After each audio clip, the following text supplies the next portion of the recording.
പിന്നെ ഞാൻ ചോദിച്ചോട്ടെ, നമ്മൾ ഈശോനെ അപമാനിക്കുന്നുണ്ടോ? നമ്മൾ ഈശോനെ അപമാനിക്കുന്നുണ്ടോ ഈശോനെ? നമുക്ക് ചോദിക്കാവുന്ന ഒരു കാര്യം, നമ്മൾ ഈശോനെ അപമാനിക്കുന്നുണ്ടോ?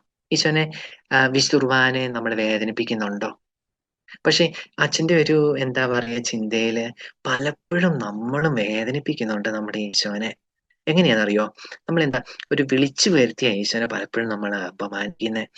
കാരണം എന്താന്ന് വെച്ചാ, ഈശോ ഒരിക്കലും ഈ ഗബ്രിയേലി ബോസിസ് എന്ന് പറഞ്ഞ ഒരു ഒരു മിസ്റ്റിക്കിനോട് ഇങ്ങനെ പറഞ്ഞു, "മോളെ ഞാനാണെങ്കില് നിന്നെ ഒരു അത്താഴത്തിന് വിളിച്ചു കഴിഞ്ഞ് കഴിഞ്ഞാല് അല്ല നീ എന്നെ നിന്റെ ഒരു കൂട്ടുകാരി നിന്നെ ഒരു അത്താഴത്തിന് വിളിക്കുകയാണ്.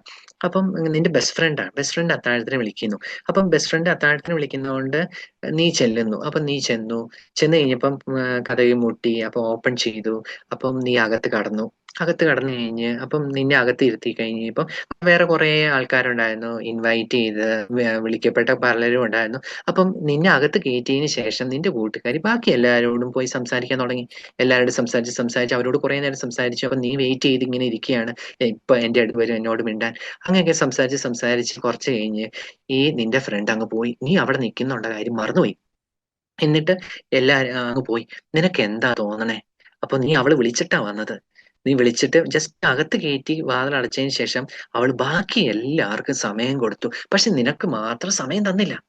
നിനക്കെന്താ തോന്നുക? അപ്പൊ പുണ്യവതി പറഞ്ഞു, "ഈശോയെ എനിക്ക് ഒത്തിരി വിഷമമുണ്ടാകും. കാരണം അവള് വിളിച്ചിട്ടാ ഞാൻ പോയേ. ഞാൻ ചുമ്മാ വലിഞ്ഞു കയറി പോയതൊന്നുമല്ല. അവള് വിളിച്ചിട്ടാ ഞാൻ പോയേ. പക്ഷെ പോയി കഴിഞ്ഞ് കഴിഞ്ഞപ്പം അവക്ക് എല്ലാവർക്കും സമയം കൊടുത്തു അവള്. പക്ഷെ എനിക്ക് അവള് സമയം തന്നില്ല. ഞാൻ അവൾക്ക് വേണ്ടി വെയിറ്റ് ചെയ്യാന്നുള്ള കാര്യം അവള് മറന്നുപോയി."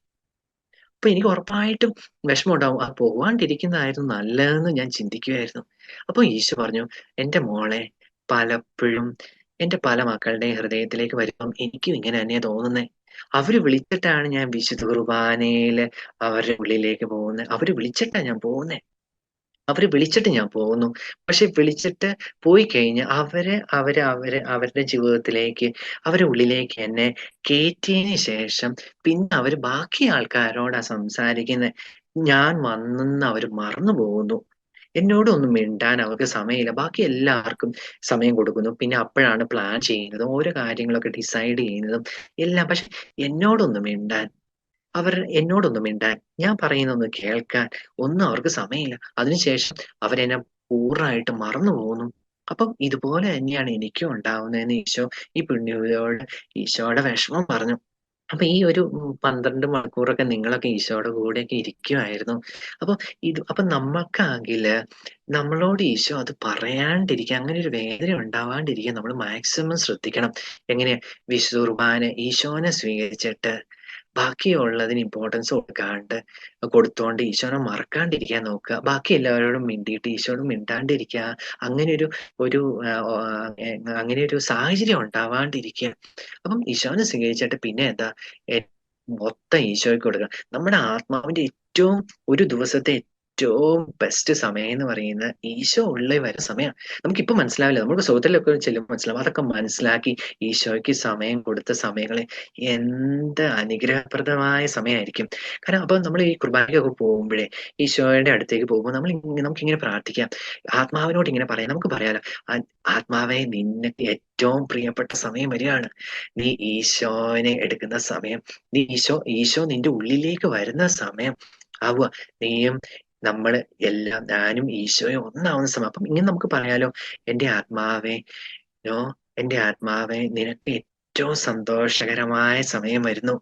അപ്പൊ നടന്നു പോകും. അപ്പൊ നമ്മളെന്താ ഈശോനെ സ്വീകരിക്കാനുള്ള ഒരു എന്താ പറയാ ലോങ്ങിങ് കൂടും.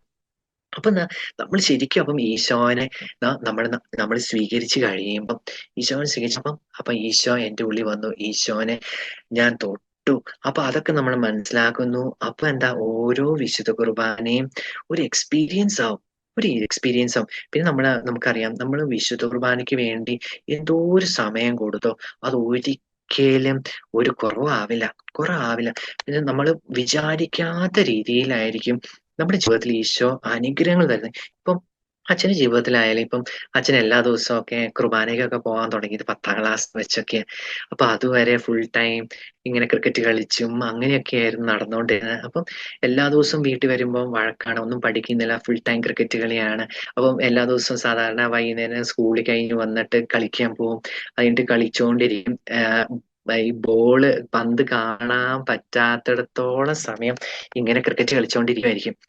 കാരണം പിന്നെ ക്രിക്കറ്റ് കളിക്കാൻ പറ്റില്ലല്ലോ. അങ്ങനെയൊക്കെയായിരുന്നു അച്ഛന്റെ ജീവിതം. അപ്പൊ എല്ലാ സമയത്തും ഇങ്ങനെ പേരൻസ് ഒക്കെ വിളിക്കും. ആം, തിരിച്ചു വരാനൊക്കെ, കളി നിർത്തി വരാൻ. പക്ഷെ അപ്പോഴൊക്കെ ആദ്യമൊന്നും കേൾക്കില്ലായിരുന്നു. പിന്നെ അടിയൊക്കെ കിട്ടുന്നൊക്കെ ഓർത്ത് അങ്ങനെയൊക്കെയായിരുന്നു വരുന്നത്. അപ്പൊ അങ്ങനെയൊക്കെയായിരുന്നു ജീവിതം. പക്ഷെ കുറച്ച് കഴിഞ്ഞ് അപ്പൊ ആ സമയത്തൊക്കെ എല്ലാ എല്ലാ സബ്ജക്ട്സിലും ഒന്ന് പാസ്സായി കഴിഞ്ഞാൽ എന്താ പറയാ, എല്ലാ സബ്ജക്ട്സും ഒന്ന് പാസ്സാവണം എന്നൊക്കെയായിരുന്നു അച്ഛന്റെ ആഗ്രഹം. അപ്പൊ ഒരു റാങ്ക് ഒക്കെ ഒരു 50 പേരിൽ 40 ഒക്കെ. അപ്പൊ എല്ലാം ഒന്ന് പാസ്സായാൽ മതി. പക്ഷെ 10ാം ക്ലാസ് ആയപ്പോ തൊട്ട് എല്ലാ ദിവസവും പള്ളിയിൽ പോകാൻ തുടങ്ങിയപ്പം ഈശോ അച്ഛൻ അറിയാണ്ട് തന്നെ അച്ഛനെ മാറ്റി. അപ്പം ക്രിക്കറ്റ് കളിക്കാനൊക്കെ താല്പര്യമൊക്കെ കുറച്ചൊക്കെ കുറഞ്ഞു. പക്ഷെ പഠിക്കാനൊക്കെ തുടങ്ങി. പക്ഷെ എന്താ വെച്ചാൽ പഠിക്കുന്നതൊക്കെ മനസ്സിലോ എന്താ പറയാ അറിയില്ല. എങ്ങനെയൊക്കെയോ പഠിക്കാനൊക്കെ പറ്റുന്നു. അപ്പം റാങ്കുകളൊക്കെ മാറുന്നു. അപ്പം ഇങ്ങനെ 10ാം ക്ലാസ് ഒക്കെ ആയപ്പോഴേ 40 ആയിരുന്ന റാങ്കൊക്കെ ഏകദേശം ഒരു 10, 15 അങ്ങനെ ഒരു റേഞ്ചിലേക്കൊക്കെ ഈശോ കൊണ്ടുവന്നു. അപ്പൊ അതിനുശേഷം അപ്പം ഞാൻ അറിയാണ്ട് തന്നെ ഈശോയോട് കുറച്ചുകൂടെ സ്നേഹവും ഒരു പേഴ്സണൽ റിലേഷൻഷിപ്പ് ഒക്കെ കൊണ്ടുവന്നു. ഈശോയോട് സംസാരിക്കാനും അങ്ങനെ ഒരു കൂട്ടുകാരനെ പോലെ അങ്ങനെയൊക്കെ ഇതൊക്കെ കൊണ്ടുവന്ന അച്ഛന്റെ ഒരു പ്രയത്നമല്ല. പക്ഷെ വിശുദ്ധ കുർബാനയിലേക്ക് പോകാൻ തുടങ്ങിയപ്പോഴാണ്. അപ്പൊ അച്ഛൻ പറഞ്ഞു വന്നത് എന്താന്ന് വെച്ച് കഴിഞ്ഞാൽ, നമ്മൾ വിശുദ്ധ കുർബാനയിലേക്ക് അടുക്കുമ്പോ നമുക്ക് ഒന്നിനും ഒരു കുറവും ഉണ്ടാവില്ല.